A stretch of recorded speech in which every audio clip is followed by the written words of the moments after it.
So now that this one is on the bench, you can clearly see, well, maybe not clearly, they never beveled these edges, which is why these welds broke off.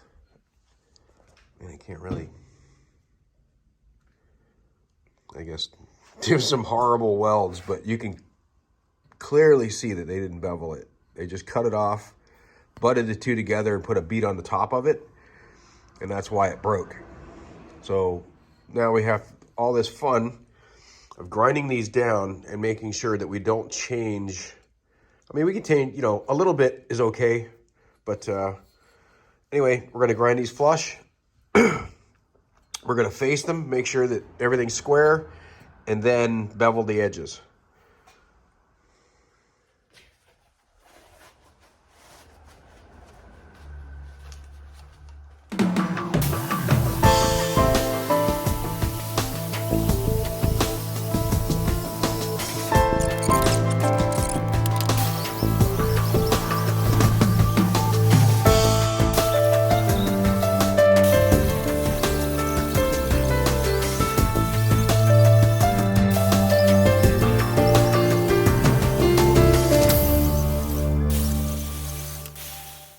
So you got to be careful not to take, I didn't want to take anything off of the original beam. So basically just pulled off the weld that they had on there. And you can clearly see I did not deface what they had there. I mean, that's maybe this little bit on the corner here. But yeah, this wasn't beveled at all, which is why it came apart. That, and it was poor welding. There was a lot of porosity in a lot of the larger spots that were on here. So first thing, we're gonna need to take these off. And that's pretty simple to do, actually.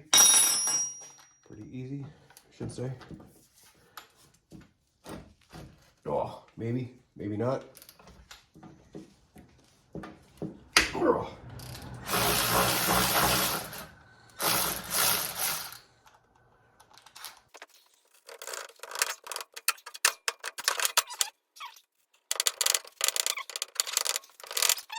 So what we have is a burr somewhere in here. I gotta try to deburr it so we can slide that piece out, that center section. I mean, this is horrible. Absolutely horrible. I mean, look, you can actually see the split. But anyway, I think what we're gonna need to do on these is very carefully surgically remove that with an 1/8 inch cutoff wheel. And just take my time to do it. All right, so what I've done here is I very carefully went with that 1/8 inch wheel and cut a groove all the way around where I thought the seam was, and then put this in here so that when I'm tapping on this, it doesn't deform the tube. And you can see where it's just now starting to split. Now, I can't get the wheel in here to get this last little bit, so look at that, ladies and gentlemen. Nice. Right on the seam. You can see we did not take much off of the original tube, and that's going to be beveled anyway. Like I said, they didn't bevel any of these. Which is a huge reason that these actually snapped in the first place. So the second one is now off. Proved to be a little more difficult than the first one, but yeah, I think we're still good as far as not removing any material that should not have been removed. So I think we're still good. I got to get these cleaned up, get these edges ground and touched up, and then off to the sandblaster we go. So I just replaced the protective sheet on my sandblaster. I can actually see what I'm doing now. This is great.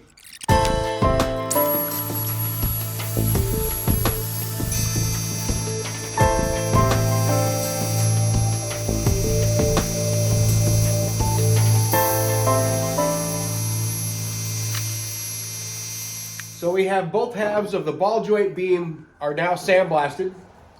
The other one is actually primered. I did that because that was the other day and I knew I wouldn't get to it for a little bit. I really didn't want surface rust building up on it. So I can grind away where I need to.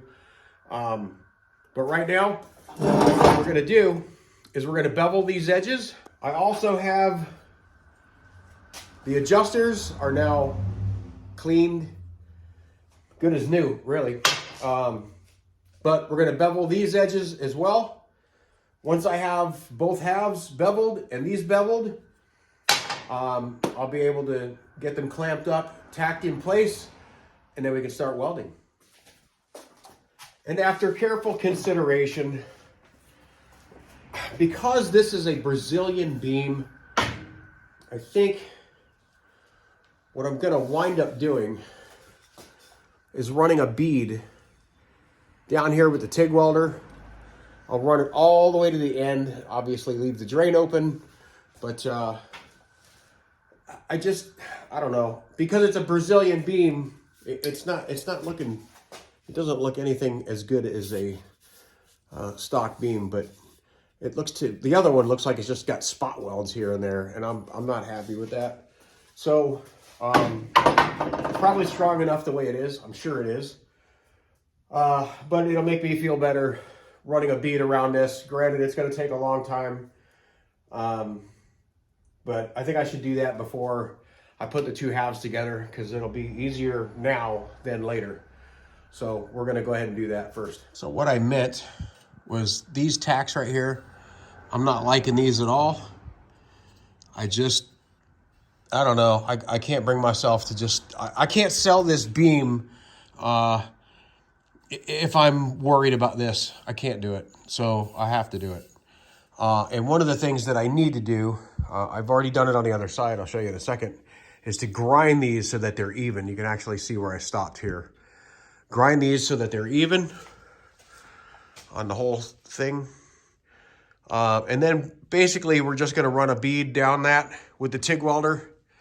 And I'll be able to sleep better at night knowing that that this is done properly.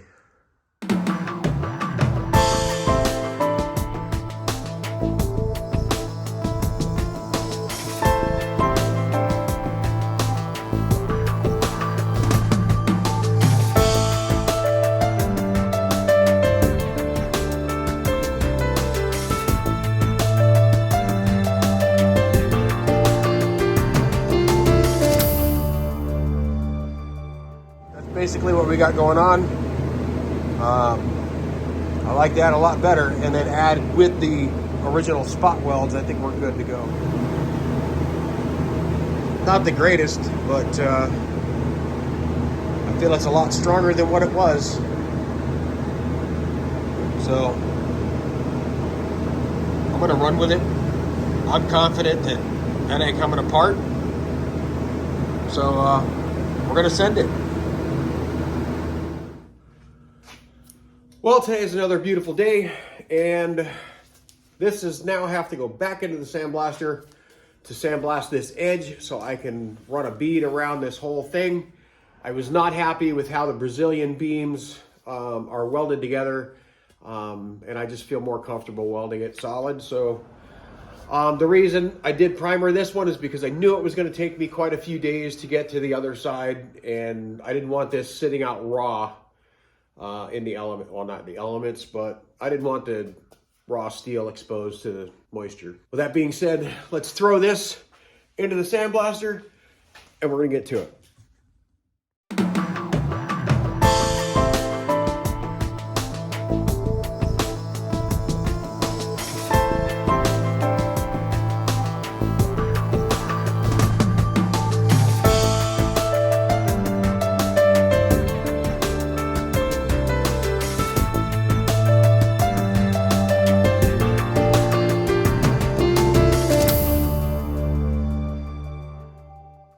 So now that this is out of the sandblaster, I do have to grind the top of this to kind of even the two out. The Brazilian beams are not very uniform in that aspect. I know stuff's a little messy, but I got both halves done. They're fully welded all the way around. And now we're going to bevel the edges on these and these and get them tacked in. And I'll show you how to align all of that here shortly.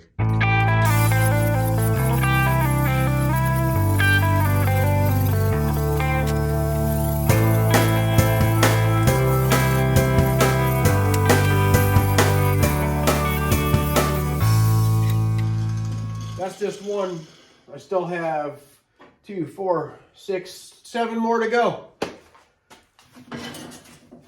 But I'm not going to keep you guys with that. So one of the things that I wanted to point out is you will notice, as soon as I find my scribe, you'll notice I have this 45 here, and I left a little tiny edge. That is the original. I did polish it up just a hair, so we did remove a little bit, but that is all the way around, that little lip. You can see that's pretty close to 45. And I did the same thing on these. However, on these, we had to go so close to the edge, right here. I mean, really close, because this is a lot thinner wall than the stock beam. This is than the Brazilian beam, rather. But I can't really just butt these up and weld them on. It doesn't really work that way. So I got to do a little bit of calculations on that. I need to mic this tube and mic this tube. Whatever the difference is, I have to split it up. I got to divide that by 2 so that this sits centered with this on a piece of angle. And I can't just butt this up here and tack it, because I did not originally do this beam, and I want to make sure that these are dead nuts in the center. They probably don't have to be exactly dead nuts, but I mean, as close as I can get it, that's where they're going to be. So we went ahead and mic'd these. They are a little out of round, both of them. And what I got was 2.050 as an average. These 1.990 as an average. 990. That's a difference of 60. Well, 60 thousandths. So I need to find 2 30 thousandths shims. That shouldn't be too hard to find, I don't think. But anyway, I need to find those shims, because when I set this up here, I lay the shims underneath these, and this will center it exactly where it needs to be inside the angle. So I got to start looking for shims. So one of the things that you're going to want to do is, you've gone through all this trouble of, cleaning the beam, painting the beam, welding in your adjusters, whatever the case may be. But one of the things you're going to want to do is to clean your spring packs. Now, you don't want to go through all that trouble and then put crappy grease in there. I'm sure this one here has got all kinds of grindings on it and everything else. So we're actually going to separate them and be very careful not to disorient them so that they're not flip-flopped. Some of them you can do that. I've heard you can stiffen up an old spring pack by flipping a couple of them, but I'm not real comfortable with that. So anyway, we're going to leave this one the way it is, and we're going to get them all separated and cleaned. And when we install this, we will apply fresh grease to everything. Oh yes, we've got some juicy stuff for next week's video. Stay tuned.